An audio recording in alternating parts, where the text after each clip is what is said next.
Halo, kita bergabung dalam mata kuliah Matematika Diskrit. Hari ini kita akan mempelajari materi mengenai pohon atau tree, ya. Ini adalah lanjutan dari materi graph sebenarnya. Jadi ini adalah mengenai materi pohon, ya, atau tree. Kita langsung saja ke materinya. Baik, yang pertama, pohon, ya, atau tree adalah sebuah graph yang tak berarah, terhubung, yang tidak mengandung sirkuit, ya. Kemarin kita sudah mempelajari mengenai sirkuit, ya, di mana sirkuit itu adalah sebuah bagian dari graph atau subgraph yang bisa mengandung melewati semua simpul dan kembali ke simpul awal. Jadi ini tidak ada sirkuit di sini kalau mengenai pohon, ya. Misalnya kita lihat untuk pohon yang untuk graph pertama ini, pohon ini. Kita lihat bahwa dari A ke B, dari A ke D, D ke C, D ke E, D ke F, di sini tidak ada mengandung sirkuit, ya. Begitu juga pohon yang kedua. Nah, pohon yang ketiga kita lihat ini bukan pohon, karena di sini ada dan misalnya sirkuit dari A ke D, ya, kemudian ke F, kembali ke A, ya. Jadi ini mengandung sirkuit, jadi ini bukan pohon, ya, tidak boleh mengandung sirkuit. Kemudian kita lihat lagi yang graph keempat ini bukan pohon. Kenapa? Karena coba kita lihat bahwa ini grafnya, ya, kita lihat bukan sebuah graf yang menyatu, ya, karena ini terpisah. Misalnya ini dari A ke F ke D, tidak ada hubungan ke yang lainnya, ya. Jadi ini bukan merupakan pohon, ya. Yang pohon itu adalah semua simpul itu mempunyai hubungan namun tidak memiliki sirkuit, seperti itu. Kita lihat setelah kita tadi punya pohon, jadi dalam hal ini ada juga yang namanya hutan atau forest, ya. Jadi di dalam hutan atau forest itu mempunyai kumpulan pohon yang saling lepas, ya, atau graph tidak terhubung yang tidak mengandung sirkuit, ya. Setiap komponen di dalam graph terhubung tersebut adalah pohon. Jadi kalau hutan ini adalah sebuah kumpulan graph yang di dalamnya terdapat pohon-pohon, seperti itu. Jadi misalnya kita lihat ini adalah sebuah kumpulan graph, ya. Jadi ini boleh dikatakan hutan atau forest karena di dalamnya adalah pohon, ya. Ini pohon, dan ini juga pohon, seperti itu. Kemudian ini adalah teorema mengenai pohon, ya, atau graph pohon. Kita lihat misalkan G sama dengan vertex dan edge, di mana adalah graf tak berarah sederhana dan jumlah simpulnya adalah n. Maka semua pernyataan di bawah ini adalah ekivalen, ya. Maka G adalah pohon, ya, karena grafnya tak berarah, kemudian sederhana dan jumlah simpulnya adalah n. Setiap pasangan simpul di dalam G terhubung dengan lintasan tunggal, ya. Jadi ini harus tunggal lintasannya. Kemudian G terhubung dan memiliki M sama dengan n kurang 1 buah sisi, ya. Kemudian G tidak mengandung sirkuit dan memiliki M sama dengan N kurang 1 buah sisi. G tidak mengandung sirkuit dan penambahan satu sisi pada graf akan membuatnya hanya satu sirkuit. G terhubung dengan semua sisi lainnya adalah jembatan, ya. Jadi teorema di atas dapat dikatakan sebagai definisi lain dari pohon, ya. Jadi semua ini kita bisa menyatakannya dengan pohon, ya, definisi-definisi berikut, ya. Jadi banyak definisi tentang pohon yang bisa kita gunakan. Kita lanjut, pohon merentang, ya, dari graf terhubung adalah graf merentang yang berupa pohon. Pohon merentang diperoleh dengan memutus sirkuit dalam graf, ya. Jadi kita lihat aja pohon merentang ini adalah graf dari graf terhubung dibuat upgraph, ya. Ya, upgraph yang merentang berupa pohon. Misalnya ini adalah graf kita, ya. Kita buat subgrafnya atau upgrafnya, ya. Kita ambil, kita comot, misalnya untuk T1 kita ambil yang ini, ya, sehingga menjadi seperti ini. Ini adalah sebuah pohon merentang, ya, karena diambil dari sebuah graf, ya. Tapi ini bukan pohon. Kalau yang ini bukan pohon karena ada sirkuit di sini. Cuman yang ketika kita ambil dari graf ini membentuk sebuah pohon, maka ini menjadi disebut pohon merentang ya, karena dia merupakan sebuah subgraf yang memutus sirkuit dari graf ya.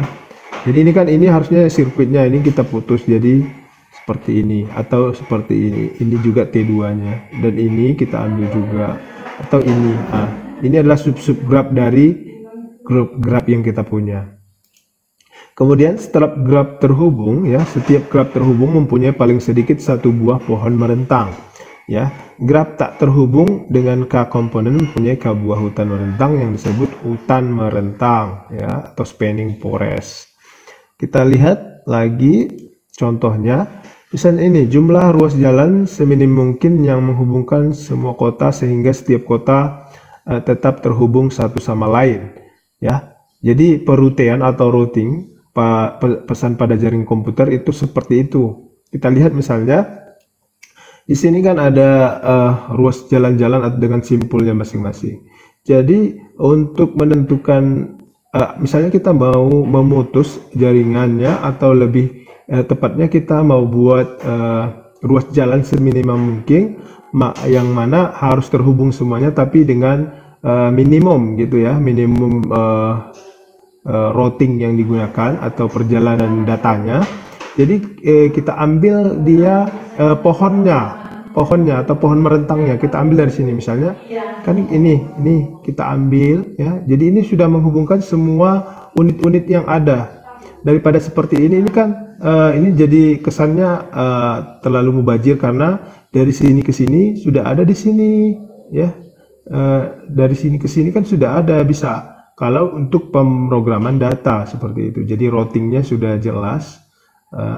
Ini sudah menghemat beberapa kawasan. Kalau untuk model yang seperti ini, kita lanjut misalnya graf terhubung berbobot mempunyai lebih dari satu pohon merentang. Ya, pohon merentang yang berbobot minimum dikatakan pohon merentang minimum. Ya, misalnya seperti ini. Jadi kalau misalnya kita mau buat pohon merentang minimum, jadi dari semua simpul ini kita ambil yang mana bagian yang paling minim ya. Misalnya untuk membuat pohon merentang minimum dari graf yang ini, kita lihat dulu misalnya dari A ke C ya, A ke C cuma satu, maka kita gunakan yang 25 ya. A ke kemudian C ke E itu juga cuma satu, kita buat 40 ya.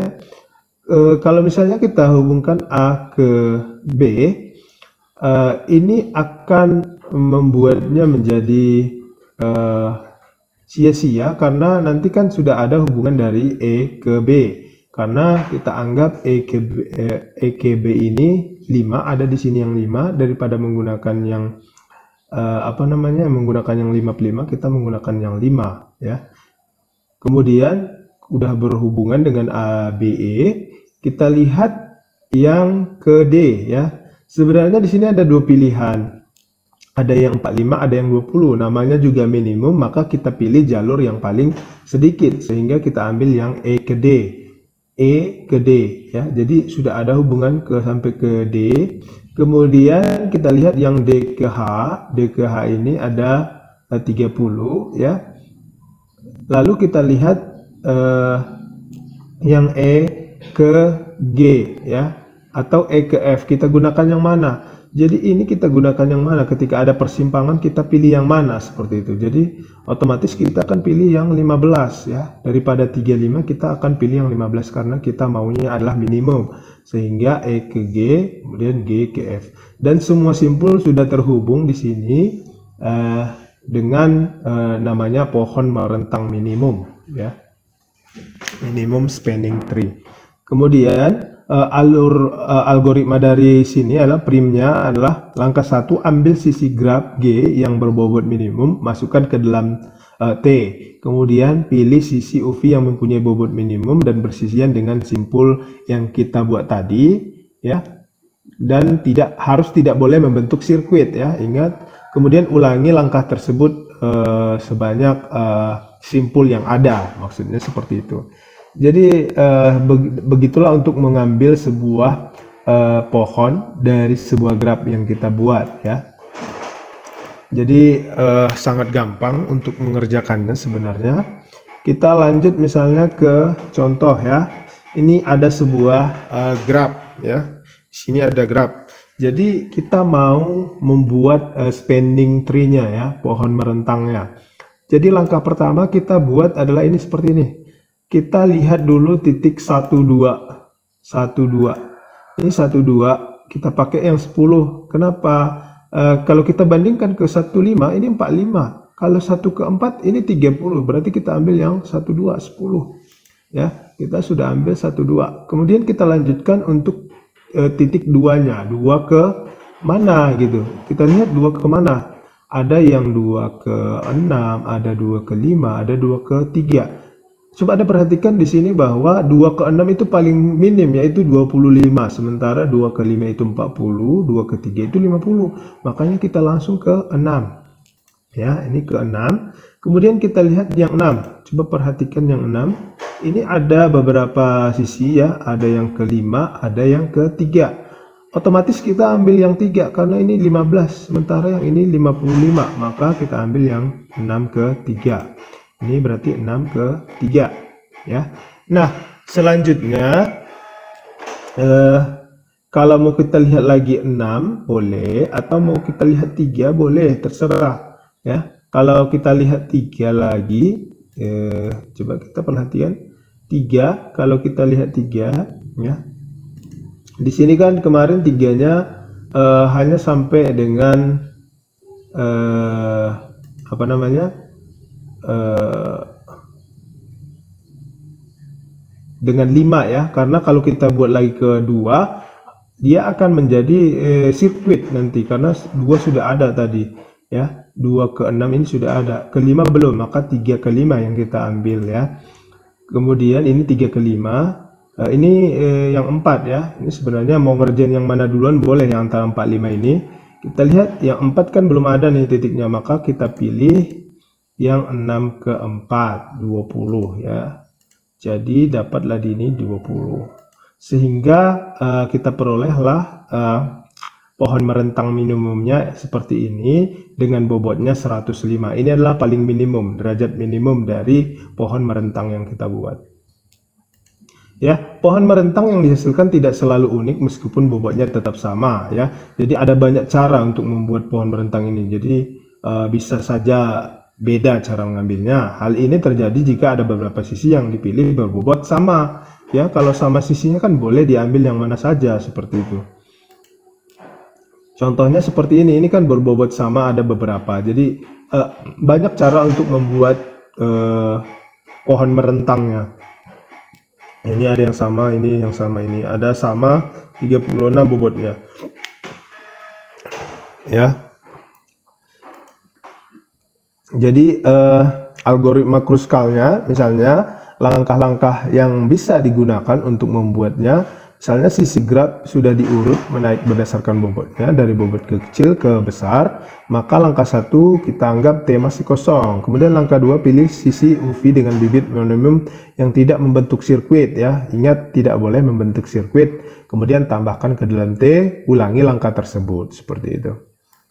Sangat gampang untuk menentukannya. Kita langsung ke contoh lagi, misalnya seperti ini. Ini adalah graf kita ya, ada berapa simpul nih? 1, 2, 3, 4, 5, 6, ada 6 simpul. Kita lihat yang pertama, otomatis kita gunakan yang 1, 2 juga ya. Ini cara yang lain, kita membuat sisi dengan bobotnya sudah seperti ini. Jadi langsung saja 1, 2, kemudian 3, 6 ya. 3, 6 ke 4. Ini akan sama dengan yang kita buat tadi, ini tetap 105 ya.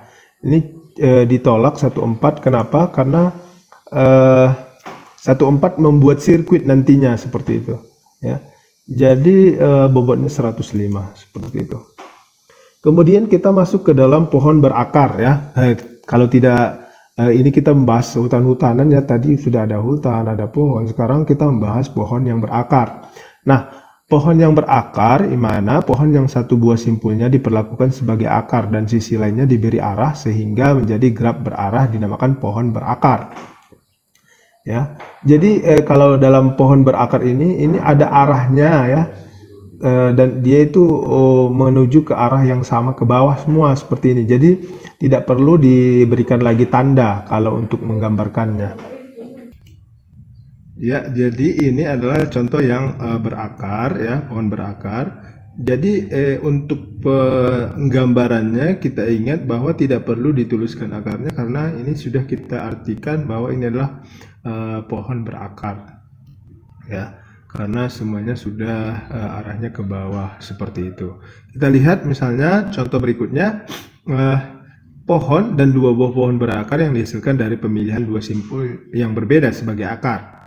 Ya, jadi menggambarkan graf yang ini bisa kita buat banyak cara ya. Kalau kita mau buat pohon berakarnya, misalnya kita ambil simpul B sebagai akar A atas ya. Ini berarti ini seperti ini, B di atas ya. Sehingga ada AC, kemudian ada D ya. Kemudian ada EGH, di sini ada EGH, kemudian ada F ya. Ini sudah kita buat, ini sudah dipastikan sebagai pohon berakar ya.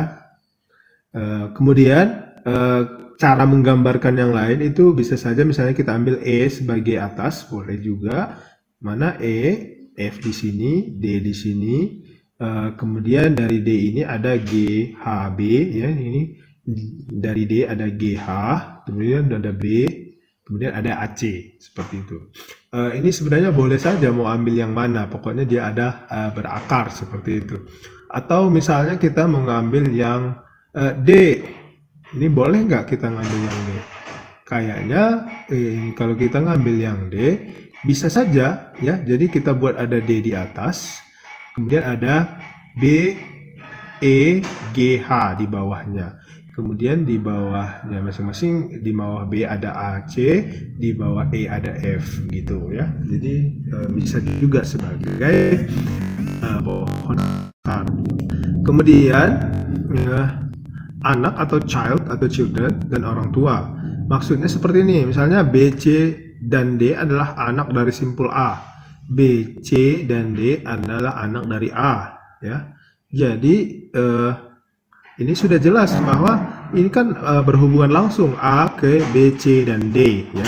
Itu disebut dengan anak namanya, anak dan orang tua. Ya, dalam graf ini kita bahas mengenai yang seperti itu ya. Sering kita lihat ini kan sebagai gaya gambar-gambar graf gitu ya, grafik ya. Coba kita lihat lintasan dari A ke J adalah A, B, E, J ya. Dari A ke J ya, ini A ke J berarti A, B, E, J ya. Panjang lintasan dari A ke J ini adalah 3 ya, 1, 2, 3. Saudara kandung dari tiap simpul bisa kita buat seperti ini. Misalkan F adalah saudara kandung dari E, ini ada F, saudara kandungnya adalah E karena satu orang tua ya, orang tuanya adalah B. Saudara kandung dari D adalah C dan B, orang tuanya adalah A, seperti itu ya. Yang bukan saudara kandung atau orang tuanya berbeda adalah misalkan kita lihat G ya, ini G ya, bukan saudara kandung dari si E ini ya, karena orang tua mereka berbeda ya. Atau misalnya si K ini bukan saudara kandung dari si J karena orang tua mereka berbeda, seperti itu. Kemudian upgraph atau subtree ya, up pohon atau subtree maksudnya adalah sub dari pohon ya. Itu adalah misalnya ketika kita mengambil dari pohon berakar tersebut, misalnya ini yang kita ambil adalah B, E, F, H, I, C, itu adalah subtree-nya ya. Kemudian derajat, untuk derajat sebuah simpul pada graf pohon ini kita lihat derajat A ini adalah 3, derajat B adalah 2 ya, derajat D adalah 1 ya, derajat C adalah 0. Dia melihat derajat ke bawahnya ya, jangan lihat derajat ke atasnya lagi ya. Misalnya kan derajat A ada 3, derajat B ada 2. Jangan dilihat yang ini, yang dilihat di bawahnya karena ini berarah. Ingat kemarin kan metodenya arah bawah seperti itu. Daun atau leaf adalah simpul yang berderajat 0 dan tidak mempunyai anak, disebut daun. Simpul HIJ adalah daun. Ini yang derajatnya 0 berarti kan sisinya atau hubungannya tidak ada, hanya berupa titik-titik ya, itu adalah daun ya. Simpul dalam atau internal nodes ya. Simpul yang punya anak disebut simpul dalam. Simpul B, D, E, G dan K adalah simpul dalam. Coba kita lihat B ya. B, kemudian D, E, G, K ya. Ini adalah simpul dalam ya. Maksudnya adalah simpul yang mempunyai anak ya. Coba lihat ini B anaknya si E ya. Misalnya kita lihat si D anaknya G, si E anaknya ini ya, G, K juga anaknya ada gitu ya. Itulah simpul dalam ya, simpul yang punya anak. Kemudian aras atau level itu adalah level tingkatan dia di keberapa, seperti itu. Misalnya A arasnya 0. Ini yang paling atas 0 ya.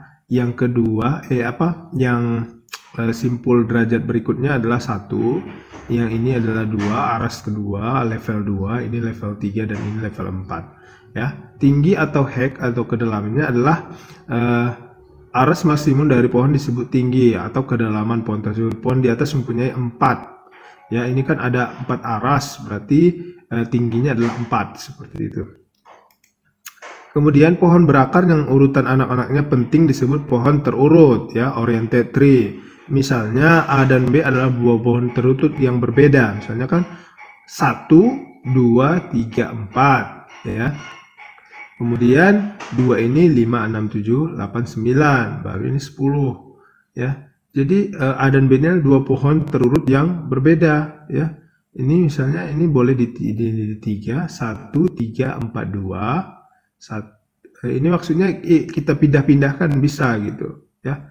Ini kan seperti ini yang terbanyak dahulu. Ini tidak ada aturan. Di sini kita buat yang 3-nya sebelah sini, yang 1 anak, yang tidak punya anak.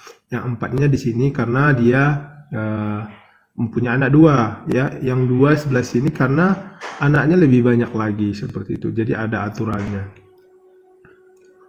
Kemudian pohon berakar yang setiap simpul cabangnya mempunyai paling banyak N buah ya, anak disebut pohon enari ya. Ini maksudnya jadi banyak di sini anak-anaknya punya anak lagi seperti itu. Jadi ini disebut dengan pohon berakar yang setiap yang disebut pohon enari ya. Jadi misalnya di sini ada orang tuanya, di sini ada subjek, verb, objek, kemudian sampai seterusnya ya. Ini pohon parsing dari kalimat a tall boy wears a red hat gitu ya. Jadi ini bisa untuk bahasa juga ya. Kemudian pohon biner adalah pohon NRI dengan N sama dengan 2, pohon yang paling penting karena banyak aplikasinya ya. Setiap simpul di dalam pohon biner mempunyai paling banyak 2 buah anak. Dibedakan antara anak bentarakan ada kiri dan kanan. Karena ada perbedaan urutan anak, maka pohon biner adalah pohon terurut. Misalnya seperti ini. Ini A ya, sebelah kiri BD, sebelah kanan C. Ini A, ini BD, ini boleh seperti ini ya. Ini berbeda cara penyajiannya. Atau misalnya seperti ini ya, ke kanan, ke kiri. Kemudian ini juga ya, pohon biner penuh karena ada di kanan, ada di kiri ya. Ada di kanan, ada di kiri dengan jumlah yang sama. Begitu juga dengan ini ya. Ini ada di pohonnya ya. Masing-masing paling banyak itu maksimum 2 derajat ya. Pada beberapa aplikasi diinginkan tinggi upgrade pohon kiri dan pohon kanan yang seimbang, yaitu berbeda maksimal 1 ya. Seperti ini. Kemudian pohon ekspresi. pohon ekspresi ini adalah dengan memasukkan lambang-lambang atau simbol-simbol di sini. Ya. Misalnya di sini ada penjumlahan, maka hasilnya AB gitu ya. Ini pohon keputusan ya. Ini pohon keputusan misalnya ketika A dibagi B, kemudian saat B-nya lebih dari B lebih besar dari A, ini B lebih besar dari A, maka kita masuk ke sini. Ketika A lebih besar dari B, maka kita masuk ke yang ini. Ini kayak pohon keputusan dan akhirnya ini adalah di sini. Ini adalah muaranya. Ya. Kemudian ini juga kode awalan. Kode awalan ini maksudnya seperti ini. Sudah ada disebutkan kode di sini bahwa misalnya 01 untuk yang kiri 0, untuk yang kanan 1. Kiri 0, kanan 1, kiri 0, kanan 1 ya. Jadi misalnya untuk yang ini kita lihat ini kan ada 01. Ini berarti 01. Ini 10 berarti di sini 10. Di sini ada 11 berarti ini 1. Berarti ini adalah anak yang sebelah kanan semua. Ini dia percampuran antara kanan dan kiri. Ini percampuran antara kiri dan kanan ya. Ini makanya seperti ini. Kemudian begitu seterusnya sampai ke sini 001. Ini berarti 001. Ini 0 semua karena sebelah kiri semua ya. Ini adalah pohon biner dengan kode prefix namanya. Yang berikutnya, algoritma pembentukan pohon Huffman. Misalnya, pilih dua buah simbol dengan peluang paling kecil ya pada contoh B dan D. Kedua simbol tadi dikombinasikan dengan simbol orang tua dari simbol BD sehingga menjadi simbol BD dengan peluang 1/7 tambah 1/7 sama dengan 2/7, yaitu jumlah peluang kedua anaknya. Ya, selanjutnya pilih dua buah simbol termasuk simbol baru yang mempunyai peluang terkecil. Ya, maksudnya seperti ini. Kita langsung ke soalnya, misalnya A, B, C, D. Ini berarti kan 7/7 ya. Karena di sini kan ada besar kemungkinan ini dari sini pertama gitu ya. Kemudian di sini A 3/7. Di sini ada C, B, D 1 ya. Berarti 4/7. Di sini ada 2/7, 3/7, 3/7, 3/7 ya. Jadi jumlah totalnya adalah A sama dengan 0, C sama dengan 10, B ini bukan maksudnya apa ya? Ini berarti A ini adalah 0. Di sini A 0 karena dia kan sebelah kiri gini. Yang C ini 1 0 ya. Yang C ini 1 0. Yang B 1 1 0. Seperti yang tadi juga. Yang D 1 1 1. Nah, seperti ini. Kemudian pohon pencarian biner ini adalah istilahnya untuk mencari nilai biner dengan kuncinya T1 lebih kecil kunci R misalnya, atau kunci T2 lebih besar kunci R. Ini maksudnya kalau misalnya kuncinya di sini ya, jika lebih besar maka ke sini, jika lebih kecil maka ke T2 seperti itu. Sama juga seperti yang tadi sebenarnya. Oke, berikutnya adalah silakan Anda kerjakan latihan berikut ya, ada di Spada nanti saya akan buat. Ada 1, 2, 3 ya, ada 3, 4 ya, ada 4 soal ya yang harus Anda kerjakan di latihan Anda atau di penugasan. Mudah-mudahan apa yang kita pelajari hari ini bermanfaat untuk kita semua. Terima kasih.